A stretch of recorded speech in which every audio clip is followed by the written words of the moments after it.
11वीं और 12वीं के स्कूल 26 जुलाई से यानी आज से खोले जाएंगे। उसको लेकर बंसल न्यूज की टीम ने उज्जैन के छात्र छात्राओं और लोगों से बातचीत की। लोगों ने सरकार के इस फैसले का स्वागत किया। वहीं छात्र छात्राओं ने क्या कहा, आइए दिखाते हैं। प्रदेश के मुख्यमंत्री शिवराज सिंह और शिक्षा मंत्री के द्वारा निर्णय लिया गया है कि 26 जुलाई से लेकर 11वीं और 12वीं के बच्चों को स्कूल में खोलने का जो निर्देश पारित किया है, उसको लेकर कहीं ना कहीं अभी भी असमंजस की स्थिति पैदा हो चुकी है, क्योंकि 11वीं और 12वीं के जो छात्र छात्रा हैं उनमें असमंजस की स्थिति इसलिए है क्योंकि कोरोना का संकट अभी खत्म नहीं हुआ है। तो कहीं ना कहीं जो यहाँ के पालकगण हैं और उनके साथ जो बच्चे आए उनसे ही बात करने की कोशिश करते हैं। आप क्या सोचते हैं जो शासन ने निर्देश जारी किया है? मेरे ख्याल से तो स्कूल खुलना चाहिए, क्योंकि बच्चों की जो बहुत सारी एक्टिविटीज़ थी, गतिविधियां थी, वो सब एक तरीके से स्टॉप हो चुकी है। बच्चों का जो राइटिंग वर्क है और बहुत से जो बच्चे हैं वो इस चीज़ को अफोर्ड नहीं कर पा रहे हैं। बहुत सारे इश्यूज आते हैं जो हम लोगों के स्टडीज़ में, कि नेटवर्क नहीं मिल पा रहा है। जो ग्रामीण क्षेत्र के बच्चे हैं उनको बहुत सारी परेशानियों का सामना करना पड़ता है। आप क्या कहना चाहिए? स्कूल ओपन होने चाहिए, भले हफ्ते में 3 दिन खुले या फिर 50% के उससे खुले, लेकिन स्कूल ओपन होने चाहिए। उस बहुत सारी प्रॉब्लम सॉल्व हो जाएगी। ये जो नेटवर्क इशू और जो मतलब बाकी के एक्सपेंसेस है वो ख़त्म हो जाएंगे। तो कुछ लोगों का तो कहना है कि स्कूल ओपन होना चाहिए, तो हम पालकगण के पास भी चलते हैं। माता जी, आप क्या सोचती हैं? यही सोचती हूँ कि स्कूल खोलना चाहिए। कोरोना का संकट चल रहा है, ऐसे में बच्चों की चिंता। हाँ, बच्चों की चिंता तो है बहुत। क्या आप क्या कहना चाहेंगे, क्योंकि जिस समय कोरोना की तीसरी लहर दस्तक कभी भी दे सकती है, उस बीच में स्कूल खोलने का निर्देश जारी किया? सरकार भी अपनी तरफ से सही निर्णय ले रही है, किंतु स्कूल खुलना चाहिए। और इस समय हमारे साथ छात्र भी हैं। आप कौन सी क्लास में पढ़ते हैं? 12th। स्कूल जाना चाहेंगे कल से? बिल्कुल, अगर खुलेंगे तो बिल्कुल जाना चाहूँगा, क्योंकि ऑफ कोर्स नेट में भी दिक्कत आती है। कभी कभी टीचर्स भी मतलब आती है दिक्कत की, मतलब कुछ पढ़ा रहे हैं और एकदम से नेटवर्क कट हो जाता है, तो फिर टीचर को वापस से रीस्टार्ट करना पड़ता है। तो वो उस टाइम का जो टाइम होता है वो टाइम ख़राब हो जाता है, फिर वापस से रीस्टार्ट करना पड़ता है। इसलिए अगर स्कूल ओपन होते हैं, ऑनलाइन क्लासेस में ज़्यादा अच्छा समझ में आता है। बिल्कुल, ऑनलाइन में इनको दिक्कत आती है पढ़ने में, तो कहीं ना कहीं ऑफलाइन अब जो सरकार डिसीजन ले रही है कि कल से 11वीं और 12वीं के स्कूल प्रारंभ करने की जो चर्चा चल रही है, वो कल से स्कूल खोलने के आदेश भी पारित हो चुके हैं। गगन परियार के साथ संतोष कृष्णानी, बंसल न्यूज, उज्जैन। 26 जुलाई यानी आज से प्रदेश में 50% स्टूडेंट्स के साथ स्कूल खुलने जा रहे हैं। ठीकरी में भी स्कूलों में तैयारियां पूरी हो चुकी हैं, लेकिन अभिभावक अभी भी असमंजस में हैं कि बच्चों को स्कूल भेजें या नहीं। पेरेंट्स का मानना है कि बच्चों की उम्र कम है, वैक्सीनेशन भी नहीं हुआ है और ऐसे में बच्चे खुद की सेफ्टी कैसे करेंगे। कोरोना की तीसरी लहर की आशंका के साथ बच्चों को स्कूल भेजना किसी जोखिम से कम नहीं होगा। खुलना चाहिए, बशर्ते कि सभी बच्चों को वैक्सीनेशन लग जाए। वैक्सीनेशन नहीं होगी तो ये गवर्नमेंट की प्लानिंग फेल हो जाएगी और इसका बच्चों पे जो तीसरी लहर है वो बच्चों पे, ऐसा वैज्ञानिक बोल रहे हैं, सरकारें भी बोल रही है कि बच्चों पे इस वायरस का असर ज़्यादा होगा। स्कूल को हमने आज सैनिटाइज किया है, क्लास मतलब पूरी स्कूल को, प्रत्येक क्लास को, स्टाफ रूम सभी दूर सैनिटाइजर किया है।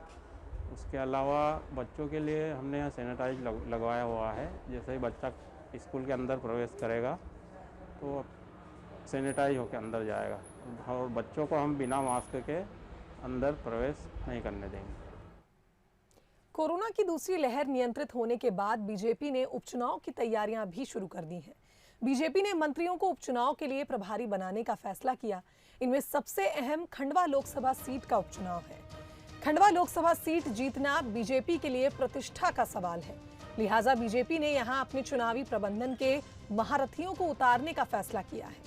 नेताओं को चुनाव की जिम्मेदारी देने के लिए बीजेपी प्रदेश कार्यालय में एक बड़ी बैठक आयोजित हुई, जिसमें सरकार के साथ साथ संगठन को जिम्मेदारी सौंपी गई। इस बैठक में चुनाव के जिलों के प्रभारी मंत्री, स्थानीय मंत्री और संगठन के पदाधिकारी शामिल हुए। बैठक में 3 विधानसभा सीटों के लिए मंत्रियों को जिम्मेदारी दी गई और हर विधानसभा में 4 मंत्रियों को जिम्मेदारी दी गई है।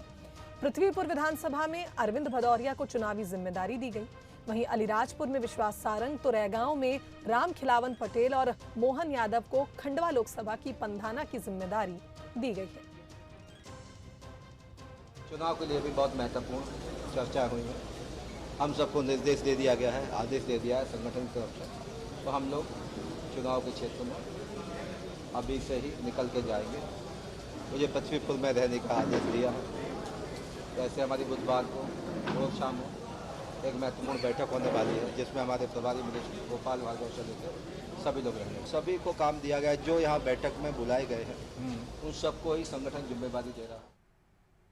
इधर सिंगरौली में कांग्रेस नेता वंशमणि ने अपशब्दों का प्रयोग किया। पूर्व मंत्री वंशमणि वर्मा ने अपना आपा खोया और अपशब्दों का प्रयोग करते नजर आए। पूर्व मंत्री वंशमणि ने कलेक्टर को अपशब्द कहे।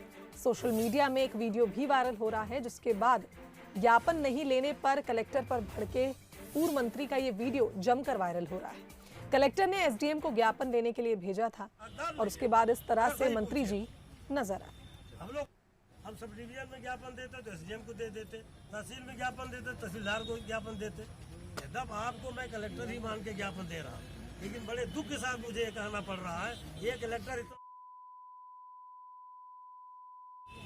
जिसने जनता का अनादर किया, हिंदुस्तान में जनता का अपमान करने वाला कभी कलेक्टर बनने का हकदार नहीं है। अगर सही पूछिए तो हम लोग कोई चपरासी चौकीदार नहीं है, चौकीदार चपरासी भारत का नागरिक है।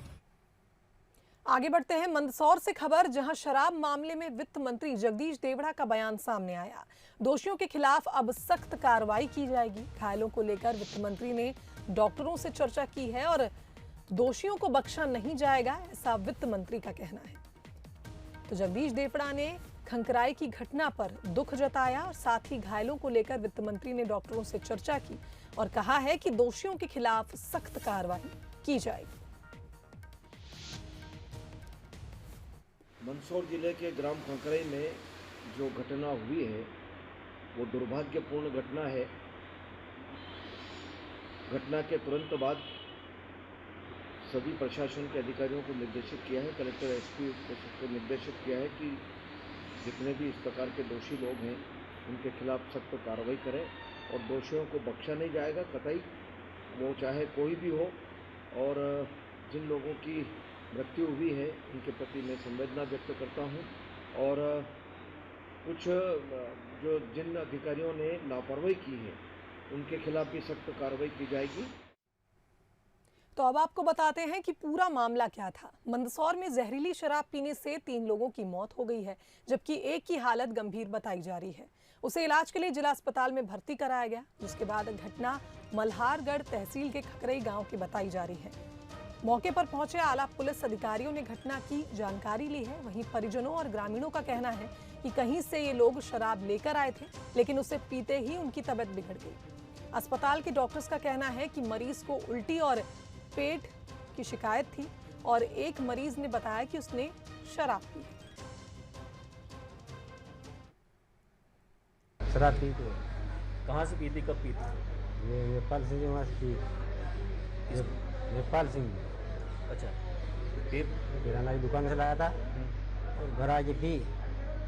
देने के बाद में सुबह उल्टे ही 2, फिर घबरा जाऊँगा फिर वही किया करेगा तो तुम आराम से।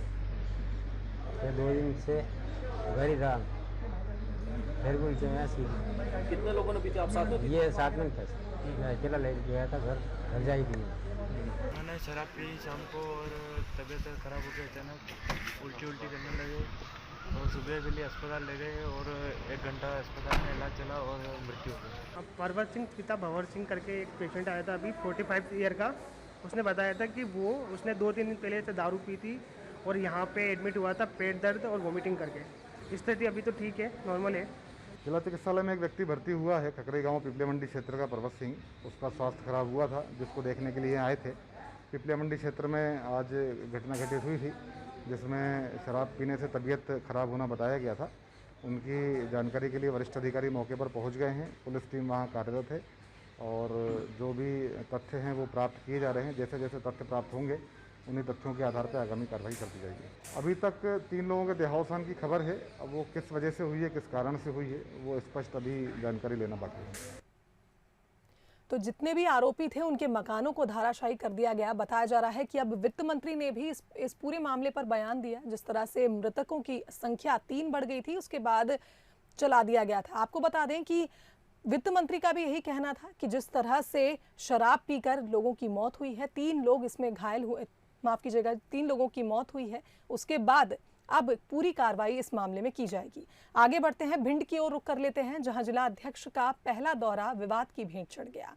दरअसल कांग्रेस कार्यकर्ताओं ने जिले में रैली निकाली, लेकिन रैली के दौरान कार्यकर्ताओं ने एक युवक से मारपीट की। तस्वीरों में आप देख सकते हैं जमकर लात घूंसे भी चले। आपको बता दें, मोबाइल चोरी के आरोप में युवक को पीटा गया और मारपीट के बाद युवक को पुलिस के हवाले भी कर दिया गया।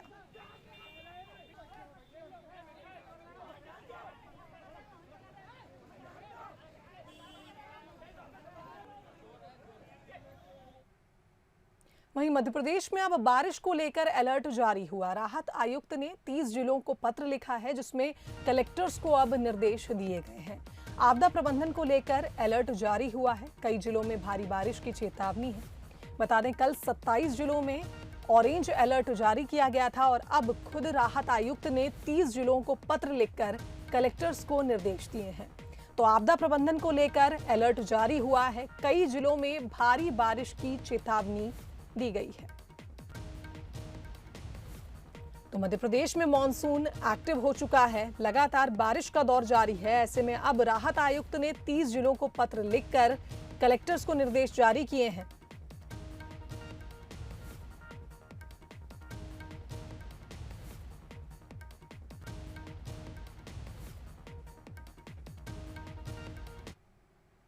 वहीं भोपाल से खबर, जहां मौसम का हवाई सफर पर असर पड़ा है। भोपाल राजा भोज एयरपोर्ट पर फ्लाइट को डाइवर्ट किया गया। बेंगलुरु से भोपाल आने वाली फ्लाइट को दिल्ली के लिए डाइवर्ट किया गया। तो भोपाल में चल रहे खराब मौसम के कारण फ्लाइट्स को डाइवर्ट किया जा रहा है। Indigo flight number 6E6011 Bangalore Bhopal को दिल्ली डाइवर्ट किया गया। तो मौसम का असर हवाई सफर पर भी देखने को मिला, जिसके चलते कल एक फ्लाइट को डाइवर्ट किया गया।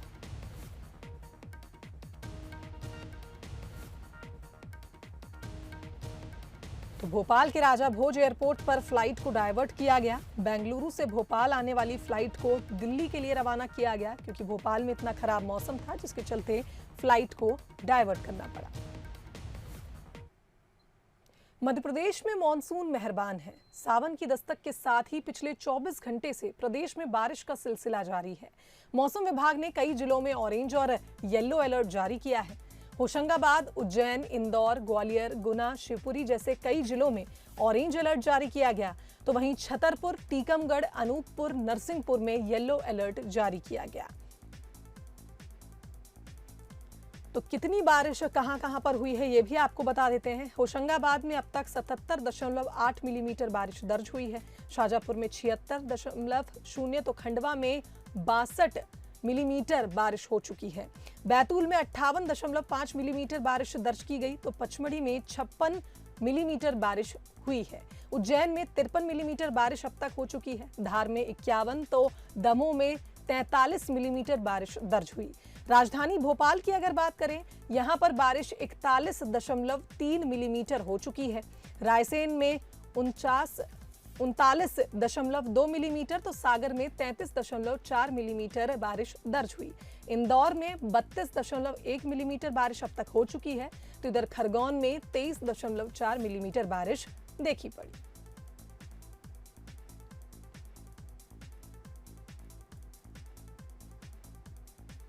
तो टीकमगढ़ में 17 मिलीमीटर बारिश दर्ज हुई है। जबलपुर की अगर बात की जाए, यहां पर बारिश 16.1 मिलीमीटर अब तक हो चुकी है।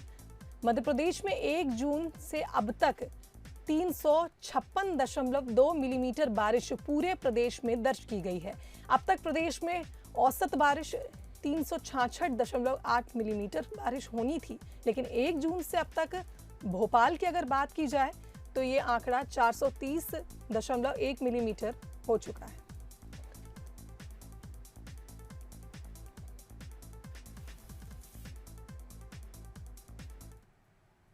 प्रदेश में झमाझम बारिश का दौर जारी है। प्रदेश के अलग अलग जिलों में जोरदार बारिश हो रही है।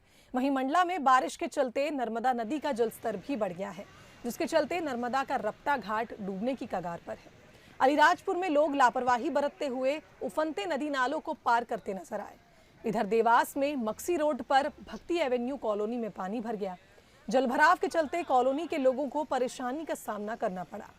रतलाम से तस्वीरें देख रहे हैं किस तरह से ग्रामीण क्षेत्र को जोड़ने वाले करमदी मार्ग पर जो पुलिया बनी थी उस पर पानी ऊपर से बहता नजर आया।